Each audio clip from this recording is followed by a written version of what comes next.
कल्पना कीजिए आप एक ऐसे स्थान के सामने खड़े हैं जहां पत्थर को जोड़ा नहीं गया बल्कि हटाया गया है, जहां निर्माण नहीं बल्कि अनावरण हुआ है, और जहां हर इंच इस बात की गवाही देता है कि मानव मस्तिष्क कभी कभी हमारी समझ से कहीं आगे सोच सकता है। यह है कैलाश मंदिर, एलोरा की गुफाओं के बीच खड़ा वो अद्भुत रहस्य जो आज भी विज्ञान, इतिहास और कल्पना तीनों को चुनौती देता है। और यहीं से शुरू होता है सबसे बड़ा सवाल, क्या ये सिर्फ इंसानों का काम था या इसमें किसी और बुद्धि का भी हाथ था?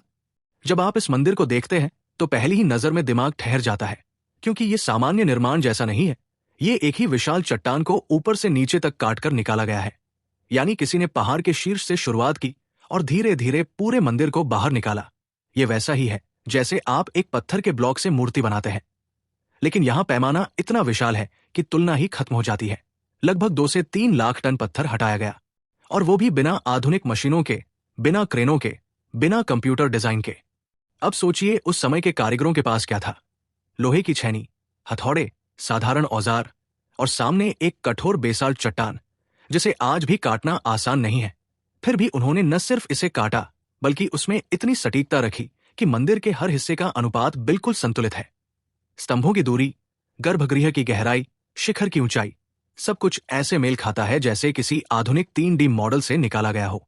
यहीं से सवाल उठता है, क्या यह संभव है कि बिना किसी ब्लूप्रिंट के, बिना किसी ड्राइंग के इतनी जटिल संरचना बनाई जाए? क्योंकि ऊपर से नीचे काटते समय आप नीचे जाकर नाप नहीं सकते, आप सिर्फ अनुमान पर निर्भर नहीं रह सकते। एक छोटी सी गलती पूरे ढांचे को खत्म कर सकती थी। और यही वो बिंदु है जहां कई लोग कहते हैं कि यह काम सामान्य मानव क्षमताओं से परे लगता है। कुछ सिद्धांत कहते हैं कि प्राचीन भारतीय कारीगरों के पास असाधारण मानसिक गणना की क्षमता थी। वे पूरे मंदिर को अपने दिमाग में देख सकते थे, हर कट, हर स्तर, हर कोण पहले से सोच सकते थे। लेकिन सवाल यह है कि क्या हजारों मजदूरों और कारीगरों के बीच ये एक जैसी सटीकता कैसे बनी रही? क्या सबके पास एक ही विजन था, या कोई ऐसा सिस्टम था जिसे हम आज समझ नहीं पा रहे हैं? यहीं पर एलियंस वाली थ्योरी धीरे धीरे चर्चा में आती है। कुछ लोग मानते हैं कि इतनी सटीकता और जोखिम भरी तकनीक उस समय के लिए असंभव थी, इसलिए संभव है कि किसी बाहरी उन्नत सभ्यता ने इसमें मदद की हो। ये विचार सुनने में भले ही फिल्मी लगे, लेकिन जब आप कैलाश मंदिर की जटिलता को देखते हैं तो ये सवाल पूरी तरह खारिज भी नहीं किया जा सकता। हालांकि इतिहासकार इस विचार को स्वीकार नहीं करते। वे कहते हैं कि ये मानव कौशल, धैर्य और समय का परिणाम है। लेकिन यहां एक और रहस्य है जो इस बहस को और गहरा करता है। वो है निकाले गए पत्थर का गायब होना। इतना विशाल मलबा आखिर गया कहां? आसपास कोई बड़ा ढेर नहीं मिला, कोई स्पष्ट रिकॉर्ड नहीं मिला, जैसे इतिहास का ये हिस्सा जानबूझकर छुपा दिया गया हो। कुछ लोग कहते हैं कि पत्थर को छोटे छोटे टुकड़ों में तोड़कर आसपास फैला दिया गया होगा। कुछ कहते हैं कि इसका उपयोग अन्य निर्माणों में किया गया होगा। लेकिन इतनी बड़ी मात्रा को बिना आधुनिक परिवहन के दूर ले जाना अपने आप में एक चुनौती है, और यही वो जगह है जहां रहस्य और गहरा हो जाता है। अब अगर हम इसे पूरी तरह तार्किक नजर से देखें तो ये मानना मुश्किल नहीं कि प्राचीन भारत में इंजीनियरिंग और वास्तुशास्त्र बहुत उन्नत था। लेकिन अगर हम इसे भावनात्मक और कल्पनात्मक नजर से देखें तो ये एक ऐसा चमत्कार लगता है जो हमारी समझ से बाहर है। और शायद यही कारण है कि कैलाश मंदिर सिर्फ एक संरचना नहीं बल्कि एक पहेली बन चुका है। और यहीं से अगला सवाल जन्म लेता है, अगर ये सब इंसानों ने किया तो उन्होंने ये ज्ञान कहां से पाया? और अगर नहीं किया तो फिर सच क्या है? क्या ये सिर्फ खोई हुई तकनीक है, या सच में कोई ऐसी कहानी है जिसे इतिहास ने दर्ज नहीं किया? और यही सवाल हमें इस रहस्य के और गहरे हिस्से की ओर ले जाता है। जब हम कैलाश मंदिर की बात करते हैं तो असली हैरानी सिर्फ इसके निर्माण में नहीं बल्कि उस सोच में छुपी है जिसने इस निर्माण को संभव बनाया। क्योंकि ये सिर्फ पत्थर काटने का काम नहीं था, ये एक निर्णय था जो अपने आप में बेहद खतरनाक था। ऊपर से नीचे काम करना, बिना ये देखे कि नीचे क्या आकार बनेगा। ये वैसा ही है जैसे कोई आंख बंद करके एक परफेक्ट चित्र बना दे और जब आंख खोले तो हर रेखा सही जगह पर हो। आधुनिक इंजीनियरिंग में हर चीज को पहले मॉडल किया जाता है, हर जोखिम को पहले सिमुलेट किया जाता है। लेकिन यहां ऐसा कुछ नहीं था। यहां सिर्फ विश्वास था, अनुभव था, और शायद एक ऐसी परंपरा थी जो पीढ़ियों से ज्ञान को आगे बढ़ा रही थी।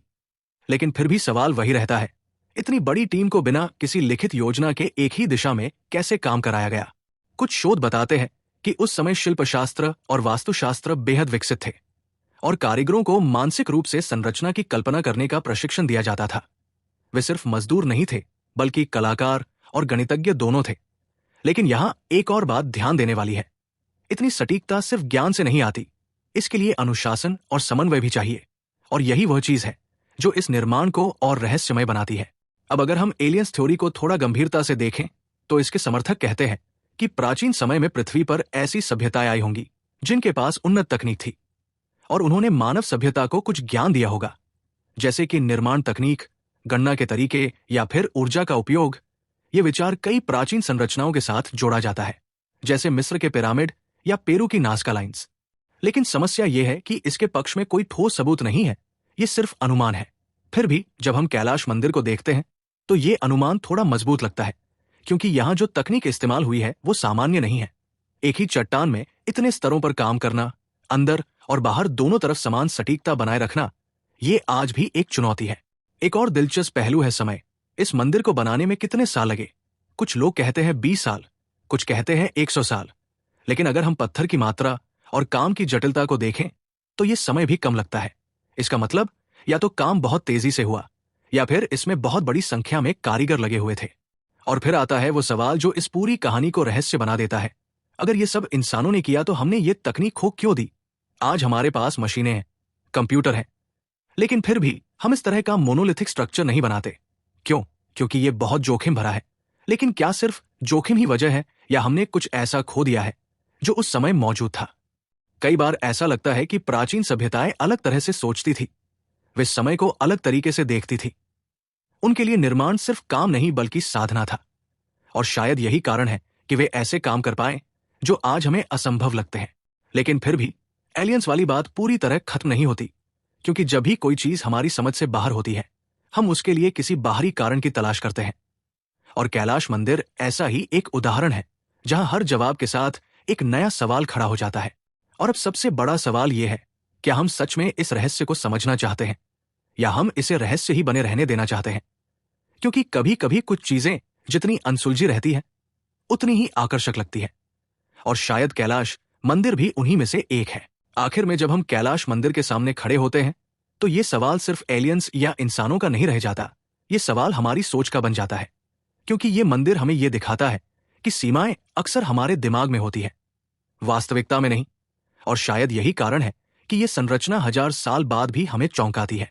अगर हम इसे पूरी तरह वैज्ञानिक नजर से देखें तो हर चीज का एक तर्क होता है, हर निर्माण के पीछे एक प्रक्रिया होती है, और कैलाश मंदिर भी इसका अपवाद नहीं हो सकता। लेकिन समस्या यह है कि उस प्रक्रिया का पूरा रिकॉर्ड हमारे पास नहीं है। हमारे पास परिणाम है लेकिन पूरी कहानी नहीं है, और यही अधूरापन इसे रहस्य बना देता है। एलियंस की संभावना को अगर पूरी तरह खारिज कर दिया जाए तो भी ये मंदिर कम अद्भुत नहीं हो जाता, बल्कि ये और भी ज्यादा प्रभावशाली बन जाता है, क्योंकि तब ये पूरी तरह मानव क्षमता का उदाहरण बन जाता है। ये दिखाता है कि बिना आधुनिक तकनीक के भी इंसान क्या कर सकता है। लेकिन अगर हम कल्पना को थोड़ा खुला छोड़ दें तो ये विचार भी रोमांचक है कि शायद कभी पृथ्वी पर ऐसी बुद्धि आई हो जो हमसे आगे थी और उसने हमारे विकास में कोई भूमिका निभाई हो। ये विचार वैज्ञानिक रूप से सिद्ध नहीं है, लेकिन ये हमारी जिज्ञासा को जिंदा रखता है। असल बात यह है कि कैलाश मंदिर एक आईना है। ये हमें हमारे अतीत की झलक दिखाता है और साथ ही हमारे वर्तमान को सवालों के घेरे में खड़ा करता है। क्या हम सच में उतने ही उन्नत हैं जितना हम सोचते हैं, या हमने सिर्फ अपने काम करने के तरीके बदल दिए हैं? आज हम सुरक्षित तरीके चुनते हैं, हम जोखिम से बचते हैं, लेकिन उस समय के कारीगरों ने ऐसा रास्ता चुना जिसमें गलती की कोई गुंजाइश नहीं थी, और फिर भी उन्होंने उसे सफल बनाया। ये सिर्फ तकनीक नहीं, ये मानसिकता का फर्क है। और शायद यही सबसे बड़ा सबक है। कैलाश मंदिर हमें ये नहीं बताता कि इसे किसने बनाया, बल्कि ये हमें ये सोचने पर मजबूर करता है कि हम क्या कर सकते हैं। ये हमें हमारी सीमाओं से बाहर सोचने के लिए प्रेरित करता है। तो क्या एलियंस ने कैलाश मंदिर बनाया? इसका कोई पक्का जवाब नहीं है, लेकिन शायद सही सवाल ये नहीं है। सही सवाल ये है कि क्या हम उस स्तर की सोच और साहस को समझ सकते हैं जिसने इसे संभव बनाया? क्योंकि अंत में चाहे ये इंसानों ने बनाया हो या किसी और ने, ये सच्चाई नहीं बदलती कि कैलाश मंदिर मानव इतिहास की सबसे अद्भुत संरचनाओं में से एक है, और ये हमेशा हमें चुनौती देता रहेगा, सोचने के लिए, समझने के लिए, और शायद कभी उस रहस्य को सुलझाने के लिए जो अभी भी पत्थरों के भीतर छुपा हुआ है।